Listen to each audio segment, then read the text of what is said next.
नमस्कार। देश के बाद में हाजिर हैं। हमारे देश में ओमिक्रॉन के 2 मामले कर्नाटक में मिले हैं। स्वास्थ्य विभाग की तरफ से ये पुष्टि की गई है कि 66 और 46 साल के 2 पुरुषों को ओमिक्रॉन वेरिएंट से संक्रमित ये पाए गए हैं। सरकार के अनुसार जो प्राइमरी और सेकेंडरी कॉन्टैक्ट है उसको भी ट्रेस किया जा चुका है। सरकार ने यह भी कहा है कि पैनिक करने की इस समय जरूरत नहीं है। 24 घंटे के अंदर हमारे देश में 2 ओमिक्रॉन वेरिएंट के केस हमारे इस नेटवर्क के द्वारा डिटेक्ट किए गए कर्नाटक में, जिसकी रिपोर्ट कल रात काफी लेट आई थी, जिसको हम आपके सामने रखना चाहेंगे। और वह जो 2 केस हैं उनके बारे में हम बताना चाहेंगे कि उसमें से एक केस 66 साल के एक मेल हैं, दूसरा केस 46 साल के एक मेल हैं, और जितने उनके प्राइमरी कॉन्टैक्ट हैं और जितने सेकेंडरी कॉन्टैक्ट हैं उन सबको ट्रेस कर लिया गया है और उन सबकी टेस्टिंग करके उनको एज पर प्रोटोकॉल हम कोऑर्डिनेट कर रहे हैं। और आपको बता दें, इस पूरे मामले पर जानकारी के लिए पहले अपने सहयोगी परिमल कुमार के पास चल लेते हैं। परिमल, ये जो 2 कॉन्टैक्ट्स हैं किस तरह से ये संक्रमित हुए? क्या ये बाहर से ट्रैवल करके आए थे? क्या इस बारे में भी कुछ जानकारी मिली है? देखिए, इसमें से ये बताया गया है सूत्रों के हवाले से, एक साउथ अफ्रीका से उसकी ट्रैवल हिस्ट्री है, एक जो 66 साल के मरीज की बात है। जो 46 साल के हैं वो हेल्थ केयर वर्कर हैं और उनकी कोई ट्रैवल हिस्ट्री नहीं। और आपने कहा कि कॉन्टैक्ट ट्रेस कर दिया गया है, तो ये स्वास्थ्य मंत्रालय ने भी कहा कि प्राइमरी, सेकेंडरी और टर्शियरी तीनों कॉन्टैक्ट जो है वो ट्रेसिंग के तहत तमाम लोग की मॉनिटरिंग जो है वो की जा रही है। और यहाँ पर ये भी बताया कि जो एहतियातन कदम उठाने की बात है उसको लेकर भी कोशिश की जा रही है। अब तक जो अंतर्राष्ट्रीय उड़ान के ज़रिए जो लोग यहाँ पहुँचे हैं उसमें से 10 लोग पॉजिटिव हुए हैं और उनकी सैंपल जीनोम सीक्वेंसिंग के लिए भेजी गई है। तो उसमें भी कौन सा वेरिएंट आएगा बहुत पता नहीं है, लेकिन जिस हिसाब से हमें पता था कि ओमिक्रॉन बहुत तेज़ी से फैलने वाला वेरिएंट है, अब अगर वाकई हमने तमाम कॉन्टैक्ट्स को तलाश लिया है तो क्या ये देखना होगा कि उसमें से पॉजिटिव कुछ हो रहे हैं कि नहीं हो रहे हैं। अगर पॉजिटिव हो रहे हैं तो जीनोमिक सीक्वेंसिंग में उनके परिणाम किस तरीके के आ रहे हैं। तो ये सबसे बड़ी उपलब्धि होगी अगर कॉन्टैक्ट्स हमने तलाशने में हमें कामयाबी मिल गई। लेकिन यहाँ पे एक चिंता पैदा करने वाली बात भी है निधि, कि एक की कोई ट्रैवल हिस्ट्री नहीं बताई गई। हालांकि वो हेल्थ केयर वर्कर हैं तो बहुत लोगों के कॉन्टैक्ट में आए होंगे, तो शायद उससे मुमकिन है कि वो इन्फेक्टेड हो गए होंगे। लेकिन सतर्कता बढ़ाने की बात स्वास्थ्य मंत्रालय कर रहा है और वो जगह जगह पर किया जा रहा है। और इसी के मद्देनज़र आज भी जो एक बैठक की है केंद्रीय स्वास्थ्य मंत्री मनसुख मांडविया ने, वो तमाम एयरपोर्ट के ऑफिशियल से, पहले तो कोशिश यही थी कि इसको एंट्री ना दिया जाए, ये ओमिक्रॉन वेरिएंट भारत में दाखिल ना हो।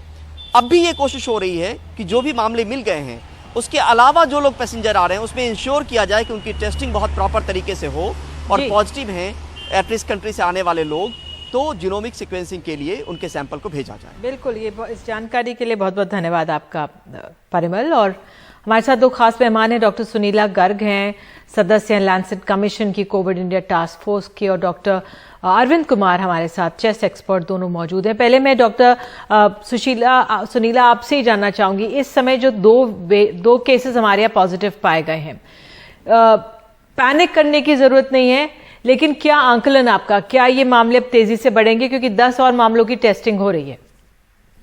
देखिए निधि, मैं आपके बात से पूरी तरह से सहमत हूं कि अभी हमें 2 केसेस मिले हैं ओमिक्रॉन के, पर ये मान के चलना होगा कि बेसिकली ओमिक्रॉन की आज की तारीख में इन्फेक्टिविटी और ट्रांसमिसिबिलिटी दोनों ही ज्यादा है।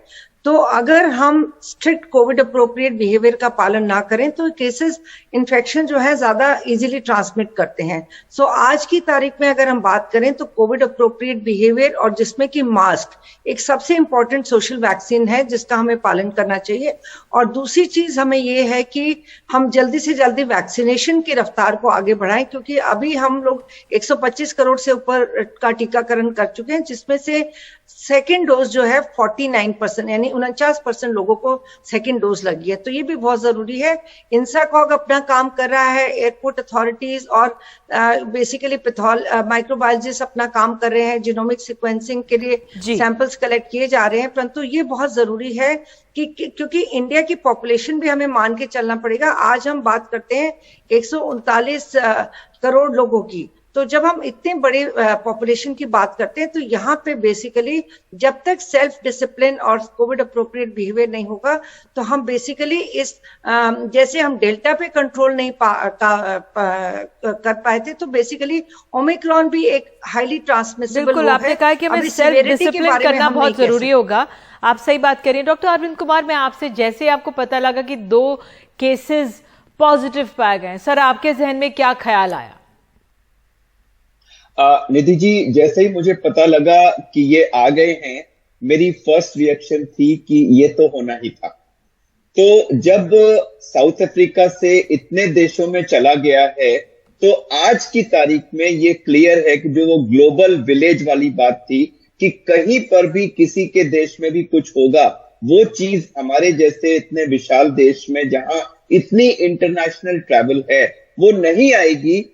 ये अपने आप को झुठलाने वाली बात है।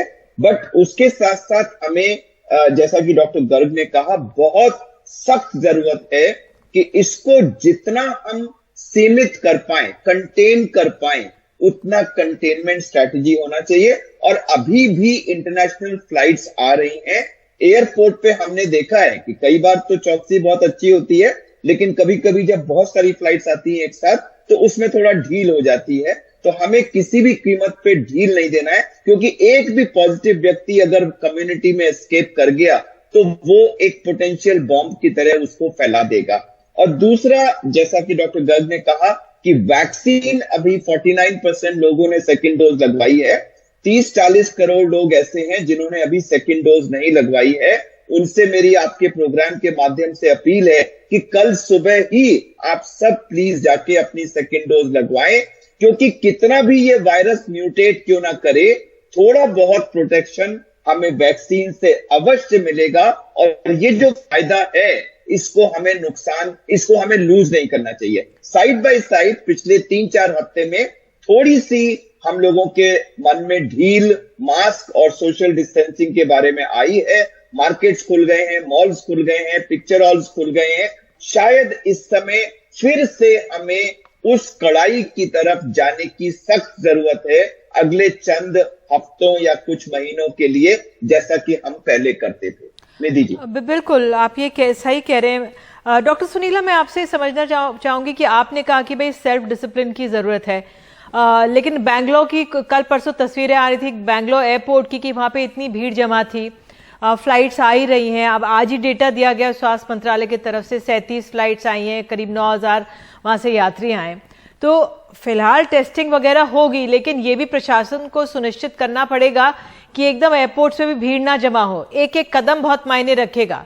तो आम आदमी को भी अपना ध्यान रखना है और साथ ही जो प्रशासन है उसको भी जो लोग आ रहे हैं उनको ज्यादा एक जगह क्लस्टर नहीं इकट्ठा होने देना है।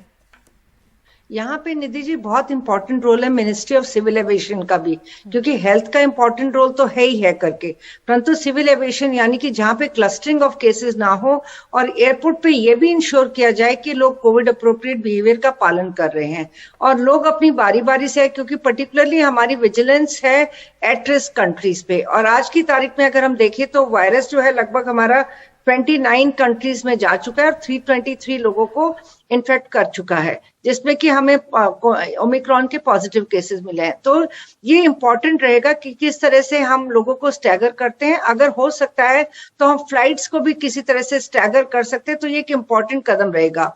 और ये बहुत जरूरी है कि जैसे कि आपने भी बताया कि एक तो जो लोग आ रहे हैं उनको सबसे पहले 14 दिन की अपनी हिस्ट्री को, ट्रैवल हिस्ट्री को लोड करना होता है ट्रैवल करने से पहले, और RT-PCR की नेगेटिव रिपोर्ट।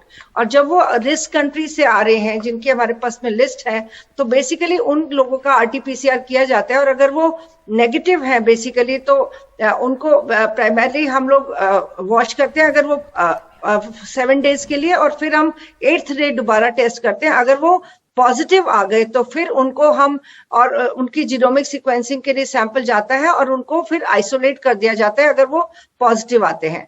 अगर बेसिकली वो शुरू से पॉजिटिव आते हैं तो उनका सैंपल फिर जीनोमिक सीक्वेंसिंग के लिए जाता है और उसके बाद में उनको आइसोलेशन के लिए, और हर एक स्टेट में आइसोलेशन सेंटर्स भी बना लिए गए हैं। अगर वो नेगेटिव कंट्रीज से यानी कि एटलिस्ट कंट्रीज नहीं है तो 2% सैंपल्स की हम जांच करते हैं और प्रोटोकॉल वैसे ही रहती है, पॉजिटिव और नेगेटिव है तो उनको जाने दिया जाता है, अगर पॉजिटिव है तो उनका सैंपल फिर हम जीनोमिक सीक्वेंसिंग के लिए भेजते हैं। लग तो बहुत अच्छा रहा है, लेकिन उम्मीद है कि जब जमीन पर केसेस बढ़ेंगे तो लोग वहां तक पहुंचेंगे और प्रशासन चुस्ती से तमाम इंतजाम कर पाएगा।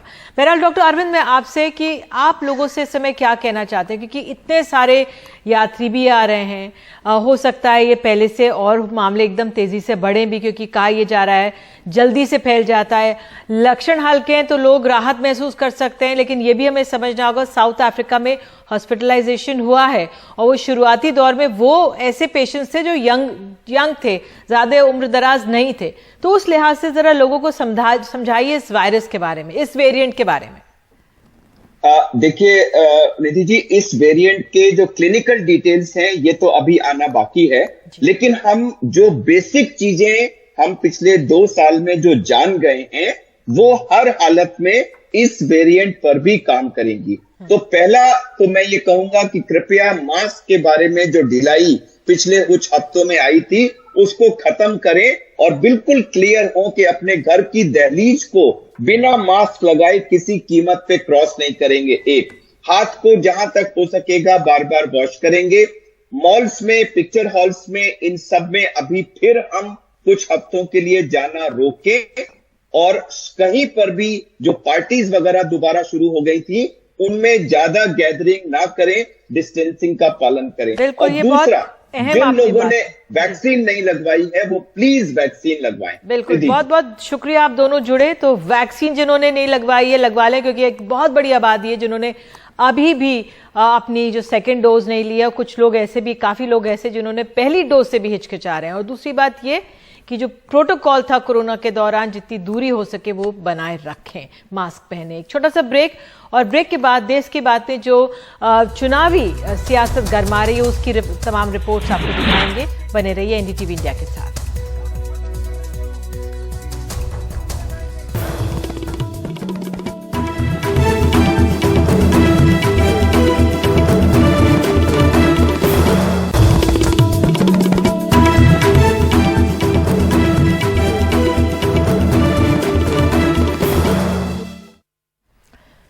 देश की बात में अब खबर उत्तर प्रदेश से। उत्तर प्रदेश में बेरोजगारी और पेपर लीक के मुद्दे पर छात्रों द्वारा निकाली जा रही विरोध रैली को लखनऊ पुलिस ने आज रोक दिया। यूपी के आगामी विधानसभा चुनावों में बेरोजगारी का मुद्दा विपक्ष द्वारा भी जोर शोर से उठाया जा रहा है। योगी सरकार का दावा है कि सरकार ने 4.5 लाख नौकरियां मुहैया कराई हैं, लेकिन विपक्ष इसे सरासर झूठ बता रहा है।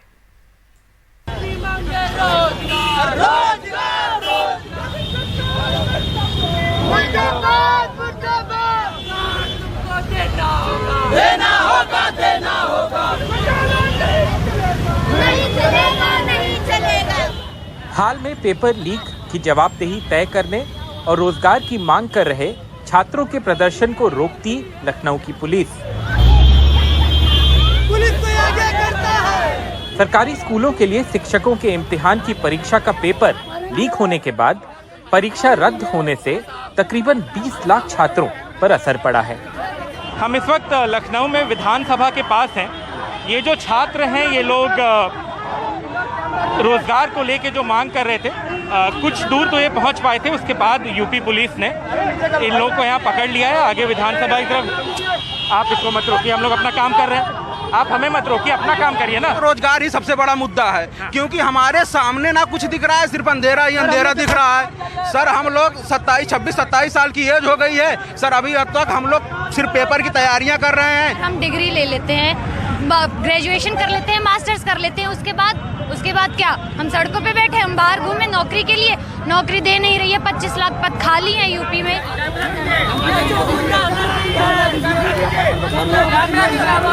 देश में सबसे ज्यादा आबादी वाले राज्य में नौकरियों का मुद्दा 2 महीने बाद होने वाले विधानसभा चुनावों के लिए एक अभियान बन गया है।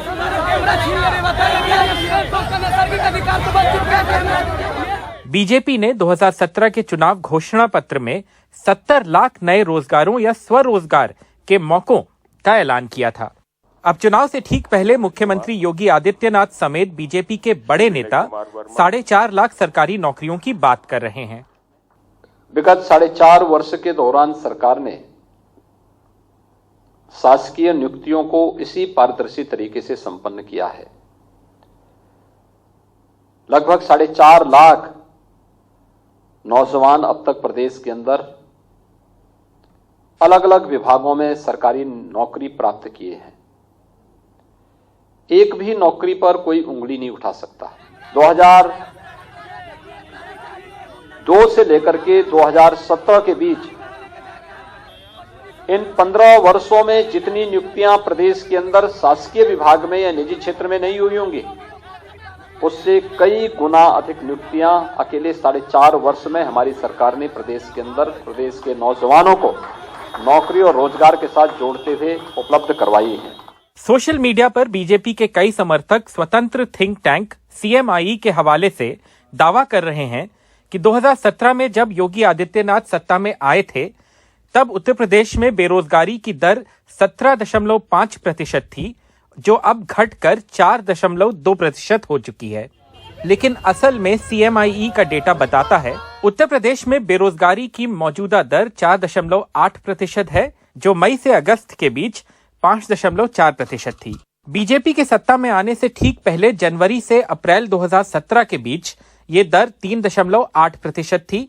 कोरोना से ठीक पहले जब योगी सरकार का तकरीबन आधा कार्यकाल पूरा हो चुका था, यानी 2019 में सितंबर से दिसंबर के बीच बेरोजगारी की दर 8.5% थी। 25 से 29 साल के नौजवानों में बेरोजगारी की दर जनवरी से अप्रैल 2017 के दौरान 7.9% थी, जो मई से अगस्त 2021 के दौरान तकरीबन दुगनी 13.34% हो चुकी है।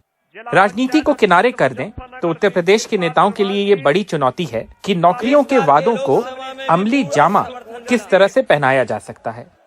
लखनऊ में कैमरा पर्सन विनीत वर्मा के साथ आलोक पांडे, NDTV इंडिया।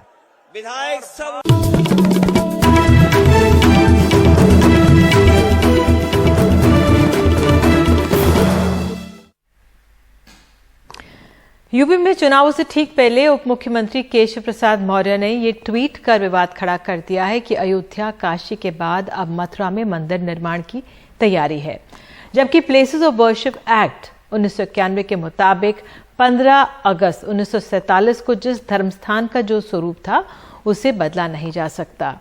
मौर्य के बयान पर अब अखिलेश यादव और मायावती ने कहा है कि बीजेपी हार के डर से चुनाव में हिंदू मुस्लिम झगड़ा कराना चाहती है।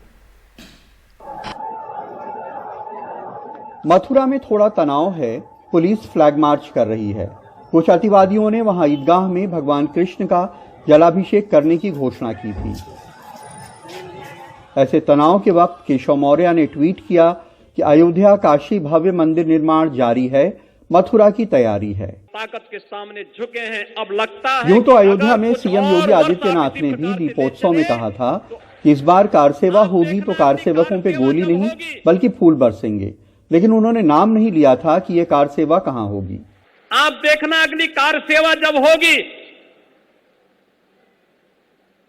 तब गोली नहीं चलेगी, तब राम भक्तों पर, कृष्ण भक्तों पर पुष्पों की वर्षा होगी। कुछ संगठनों का दावा है कि देश में 3000 से ज्यादा मंदिर मस्जिद बना दिए गए हैं, उन्हें मुक्त कराना है। ऐसी हालत में सांप्रदायिक अराजकता से बचने के लिए संसद ने प्लेसेस ऑफ वर्शिप एक्ट 1991 बनाया, जिसमें कहा गया कि अयोध्या विवाद के अलावा किसी भी धर्मस्थान का जो स्वरूप 15 अगस्त 1947 को था वही रहेगा। इसके सेक्शन 3 में कहा गया, कोई व्यक्ति किसी धर्म के किसी भी तरह के धर्मस्थान को उसी धर्म के किसी दूसरे संप्रदाय के धर्मस्थान या किसी दूसरे धर्म के धर्मस्थान के तौर पे नहीं बदल सकेगा। सेक्शन 6(1) में कहा गया, इसका उल्लंघन करने वालों को 3 साल तक की कैद और जुर्माने की सजा होगी। सेक्शन 6(2) में कहा गया कि इसे न मानने या ऐसा करने की साजिश करने पर भी सजा होगी, भले उसकी साजिश पे अमल ना हुआ हो। समाजवादी पार्टी अध्यक्ष अखिलेश यादव कहते हैं कि हार सामने देखकर बीजेपी ये सब कर रही है। कोई नया मंत्र चलाएं वो चलने वाला नहीं है। ये हार स्वीकार कर लिए हैं, जो लोग हार स्वीकार कर चुके हैं वही ऐसा बयान दे सकते हैं। बीएसपी अध्यक्ष मायावती ने इस पे ट्वीट कर मौर्य पे हमला बोला। उन्होंने लिखा कि केशव मौर्य का चुनाव के नजदीक ये बयान कि अयोध्या व काशी में मंदिर निर्माण जारी है, अब मथुरा की तैयारी है, ये भाजपा की हार की आम धारणा को पुख्ता करता है। इनके इस आखिरी हथकंडे यानी हिंदू मुस्लिम राजनीति से भी जनता सावधान रहे। मथुरा की एक बड़ी आबादी मंदिर और तीर्थ यात्रियों से ही रोजी पाती है। इनमें तमाम मुसलमान भी शामिल हैं जो ठाकुर जी के वस्त्रों पे कढ़ाई और सीने का काम करते हैं। लेकिन ईदगाह में जलाभिषेक के ऐलान से तमाम लोग अंदेशों से घिरे हैं। हालांकि ऐलान अब वापस हो गया है, लेकिन शहर के उलेमा ने इस पे एक मीटिंग कर मुसलमानों से एहतियात बरतने की अपील की। मुसलमान भाई जैसे कि अपनी अपनी मसाजिदों में नमाज अदा करते थे पहले, उसी तरीके अपने महल्ले की अपनी अपनी मसाजिदों में नमाज अदा करें। शाही मस्जिद ईदगाह जो है वहाँ मतलब ज़्यादा भीड़ मतलब जो है उस पर अपनी पाबंदी करें और वहाँ ज़्यादा जमा होने की कोशिश ना करें। कानून के जानकार कहते हैं कि इस तरह की बयानबाजी पार्लियामेंट के बनाए हुए कानून का उल्लंघन है और चुनाव के वक्त इससे वहां तनाव भी हो सकता है। लेकिन बहरहाल यूपी में चुनाव है और चुनाव में यहां बहुत कुछ होता रहता है। मथुरा में सौरभ गौतम, लखनऊ में कैमरामैन विनीत वर्मा के साथ कमाल खान, एनडीटीवी इंडिया। देश की बात में अब बात करते हैं प्रदूषण की। दिल्ली एनसीआर में बढ़ते प्रदूषण पर सुप्रीम कोर्ट का सब्र का पैमाना भर चुका है। अदालत ने सरकारों को 24 घंटे का अल्टीमेटम दे दिया है। प्रदूषण के मामले में कल फिर से सुप्रीम कोर्ट में सुनवाई होगी।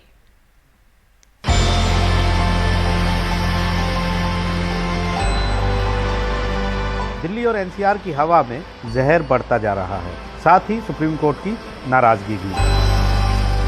सुप्रीम कोर्ट ने पहले दिल्ली सरकार को आड़े हाथ लिया, कहा आपने स्कूल खोल दिए, 3-4 साल के बच्चे स्कूल जा रहे हैं, बड़े घर से काम कर रहे हैं और बच्चे स्कूल जा रहे हैं। हालात दिख रहे हैं। डांट के बाद दिल्ली सरकार तुरंत हरकत में आई और स्कूल बंद कर दिए गए। उसको लेकर के सरकार जो है उन चीजों को लेकर के लगातार मॉनिटरिंग कर रही है और अभी सरकार ने निर्णय लिया है कि अब स्कूल दोबारा बंद कर देंगे।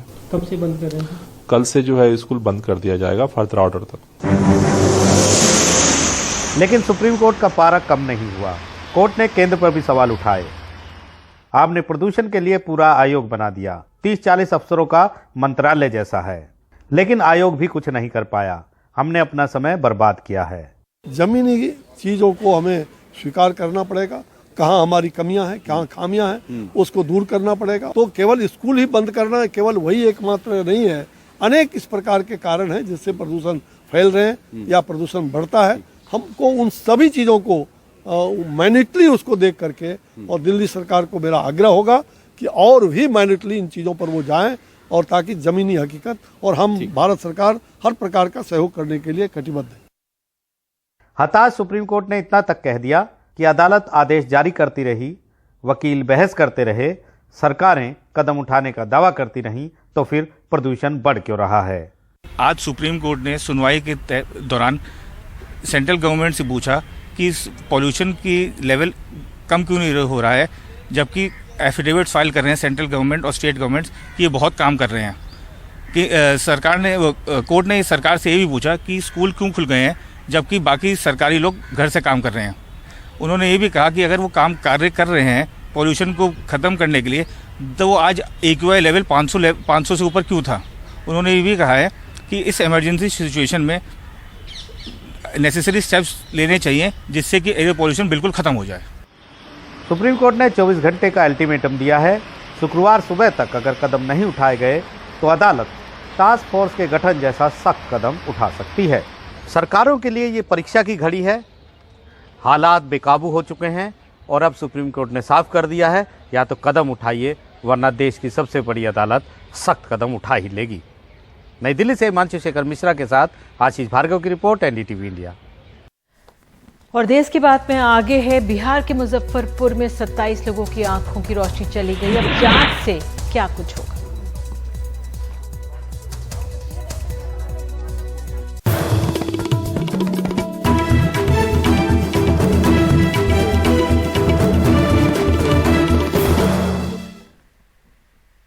देश की बात में खबर बिहार से। यहाँ के मुजफ्फरपुर में लापरवाही ऐसी कि 27 लोगों की जिंदगी अंधेरी हो गई है। अब जांच हो रही है, लेकिन कहीं जांच के नाम पर खानापूरी की कोशिश तो नहीं है। एक रिपोर्ट। दिक्कत है कि आँख से इतना दर्द है, इतना पानी देता है, ये रात दिन हमको चैन न हो रहा है। दर्द माथा में, आँख में बुखार कोई हुई। ऐसे कई मरीजों की आंखों की रोशनी जा चुकी है और आगे की जिंदगी में सिर्फ अंधेरा है। मोतियाबिंद के ऑपरेशन के बाद संक्रमण की चपेट में आए 7 मरीजों की आंखें निकालनी पड़ गई। मरीज दर्द से करहाते रहे, उनके परिजन हंगामा करते रहे, लेकिन कोई सुनने वाला नहीं था। अब जब जांच टीम पहुंची तो हड़कंप मच गया। 9 दिन हो गए, 9 दाना खैले कुछ। ऑपरेशन कराते हैं का? ऑपरेशन कर दिया 1 महीना का। क्या दिक्कत है अब? दर्द माथा में, आँख में बुखार कोई हुई। 15-20 डॉक्टर के दिखा लिए रहा? 9 दिन हो गए। आज दिखा लिए? हाँ दिखैलिए, दिल का डरो। तो डॉक्टर के कंपाउंडर दिया। कौन सी का लगा रहा? दवाई बोलो 8 रोज बाद डालिए, 8 दिन में आइएगा। मोतियाबिंद हुआ था, इसलिए ऑपरेशन कराने आए। ये सरकारी हॉस्पिटल है, करा देंगे ऑपरेशन। करा के गए हैं, उस दिन से रात दिन अल्लाह कर रहे दर्द से, आँख से पानी बहुत गिर रहा है। क्या बोले डॉक्टर को? आके दिखलाए थे, क्या कहा? डॉक्टर साहब नहीं है, सो ये दवा मिला है कंप्यूटर साहब। कौन दिया है दवा? डॉक्टर नहीं है तो कंप्यूटर दिए हैं। क्या बोले? ये ले जाइए, ठीक हो जाएगा। ठीक होगा कि ना, ले जाते देखेंगे लगा के। भैया भी दिए है, दवाई खिलाए भी है, लगाए भी है, कोई कंट्रोल नहीं है। खामियां कई तरह की बताई जा रही हैं। ऑपरेशन करने वाले डॉक्टर से भी पूछताछ की गई। जो डॉक्टर लोग उसमें ऑपरेशन किए उनसे बात करूंगा। ओटी ये लोगों से बात किया, ओटी के असिस्टेंट लोगों से बात किया और हम लोग एक कंक्लूजन में पहुंचेंगे। डेट टाइम डॉक्टर को बुलाए, डॉक्टर लोग उनके हैं, उन लोगों से अभी हम इंटरव्यू करेंगे, उनसे बात जानेंगे। ऑपरेशन की बात है लगभग अभी हम कुछ नहीं करेंगे। पहले तो कोई सुनवाई नहीं हुई, अब हल्ला मचने पर मरीजों को बड़े अस्पतालों में भेजा जा रहा है। ये महज लीपापोती है या रोशनी वापस लाने की गंभीर कोशिश।